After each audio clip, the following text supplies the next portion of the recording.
This is Israel. Keep zooming. Almost there. Yup, there we go. Tiny country, big reputation. For the first few decades of its existence, the word Israel was synonymous with three things: Jews, war, and socialism. It's true. Israel's founding fathers envisioned Israel as a socialist utopia. But reality has a troublesome habit of getting in the way of utopian visions. And I'm prepared to bet that you associate Israel with startups, not socialism. So what changed? How did Israel go from a socialist country controlled by labor unions to a tech behemoth boasting more startups per capita than anywhere else in the world? The answer just might surprise you. I'm Noam, and you're watching the History of Israel Explained. Yalla, let's do this. When it comes to talking about economics, I have a feeling that a lot of the folks watching are just like me. My eyes glaze over when I hear terms like equilibrium level of output or stagflation or human capital. I actually have no idea what I just said. So there's not going to be a lot of that in this video. Instead, to truly understand how Israel went from this to this, you gotta know three simple things. Ready? Part 1, Israel's socialist roots. There have always been Jews in the country we now call Israel. Their population swelled hugely beginning in the late 19th century as anti-Jewish violence and the birth of modern Zionism called thousands of Jews back to their homeland in 5 major waves. It was the second wave of immigration that established Israel's socialist character, because the 40,000 young Jews who came to Israel between 1904 and 1914 were diehard socialists. They gave Israel its first kibbutz, or socialist agrarian collective, and laid the foundation for Israel's early economy. I feel like I'm saying socialist a lot, so let me explain what that means. You've probably noticed that we live in a world where resources and wealth are not evenly distributed. Early socialists believed that the best way to fix this problem was to establish common ownership of anything that generates wealth. Whether it's a flock of sheep, a textile mill, or a munitions factory, if it makes money, it should be publicly owned either by the state or the workers. I'm sure the economists watching are yelling at the screen right now like, Noam, you're missing so many of the nuances. But I told you, I'm keeping this simple, so take a chill pill. So 90s, I know. The socialists who built Israel's early economic institutions ran everything through a centralized body called the Histadrut, or Federation. It sounds like something out of Star Trek, also a show I never really watched. But the Histadrut was basically a massive labor union made up of lots of little labor unions. After independence in 1948, the government got in on the action, setting up state-owned enterprises. Together, the Histadrut and the government controlled 2/3 of the economy. Part 2, conflict complicates everything. The day after Prime Minister David Ben-Gurion declared independence, the tiny state was invaded by all its neighbors, plus a few more countries from down the block. Israel repelled the attack and won the war, but the tiny Jewish state paid a heavy price. 1% of the population was killed. 1%. And the economic consequences of war? Well, those are more complicated than you might think. Hang tight, I'll explain why in a bit. Part 3, rapid demographic change. In 1948, only 806,000 people lived in Israel. By 1952, that population had more than doubled. Israel was a really small country surrounded by enemies with zero infrastructure. And yet, year after year, hundreds of thousands of immigrants streamed in. Many had been pauperized by their previous governments. They arrived penniless to their new home, which now had to house and feed and educate them and even teach them Hebrew. Is it any wonder that the fragile economy almost collapsed? Seriously, in the early 1950s, Israel didn't even have enough food. Unemployment was at 11%, which is way higher than ideal. Many new immigrants were shunted into absorption camps where they lived in tents or crude shacks without running water. Things were so grim that the government imposed a decade of austerity, setting prices and rationing everything from food to furniture. Not exactly utopia. In 1952, the government passed an economic stabilization plan and super controversially accepted financial reparations from West Germany. But that's a story for another time. Slowly, the economy inched back from imminent collapse. the state used its meager capital to invest in infrastructure and immigrant absorption. And for about 30 years, things ticked along. True, the country experienced a major recession in the mid-60s, and true, only the very wealthy could afford a car until the late 70s. Folks lived modestly. But they got by, until everything came crashing down in the 80s. The 1973 Yom Kippur War, not to mention the Lebanon War in 1982, was economically ruinous. Everyone was losing money. State-owned companies, Histadrut companies, kibbutzim, taxes skyrocketed, inflation soared. The average Israeli was bringing in $6,000 a year. If you carry the 2, add a 3, basically not a lot of money. For comparison, the median family income in the US at the time was $23,430. Yeah, ouch. The Israeli government was spending to keep the country afloat. But when the banks collapsed in 1983, the ensuing bailout cost millions. Oof. Noam, I hear you screaming at the screen. When does this story stop being such a downer? And the answer is, the greatest decade of the 20th century, of course, the 90s. A couple of big things happened in the 90s. Let's start with the collapse of the USSR, which had huge implications for Israel. Life in the former USSR was no cakewalk, and over 1 million Soviet Jews fled to Israel the moment they could. Despite the university and employment quotas they faced in the USSR, many Soviet immigrants were highly educated. Their skills and education helped to change Israel's economic and technological landscape. But absorbing immigrants has a lot of upfront costs, and the Histadrut's control of, well, almost everything wasn't doing the economy any favors.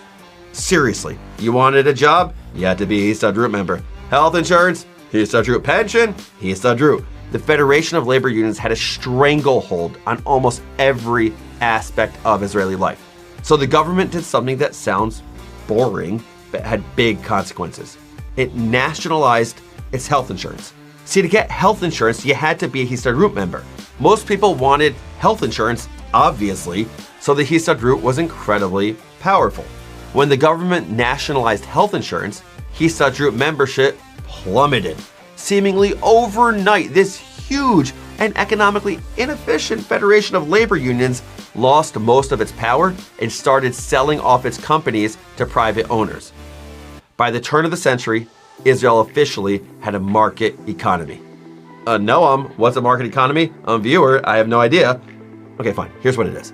Market economy is one of those terms you hear a lot, but I would bet money most people can't actually explain it.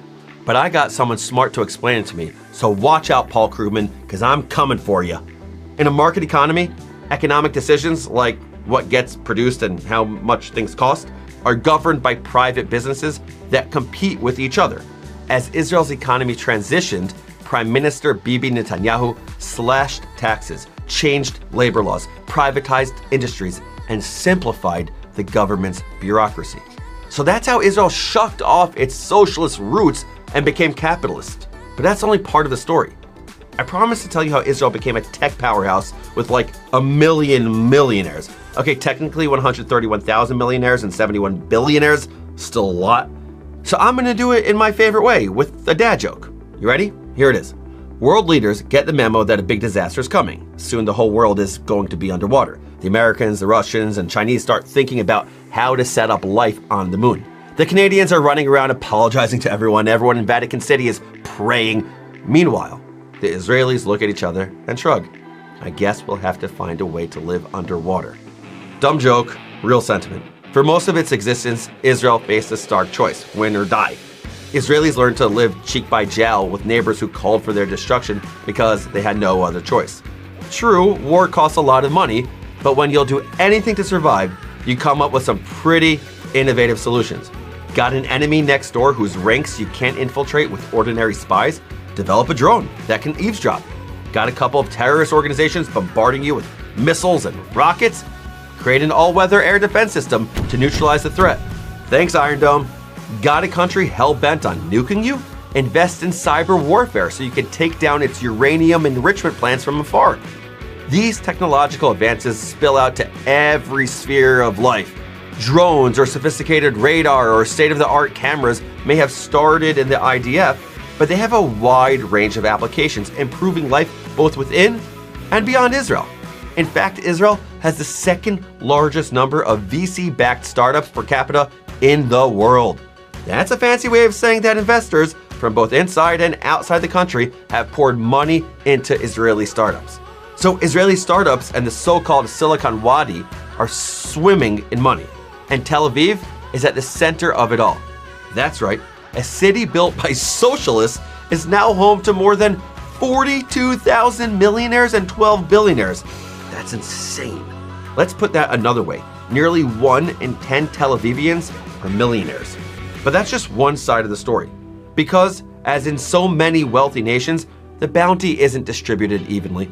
The country has become a prime example of the very thing that Israel's socialist founders most feared: income inequality and social stratification exacerbated by an exorbitantly high cost of living.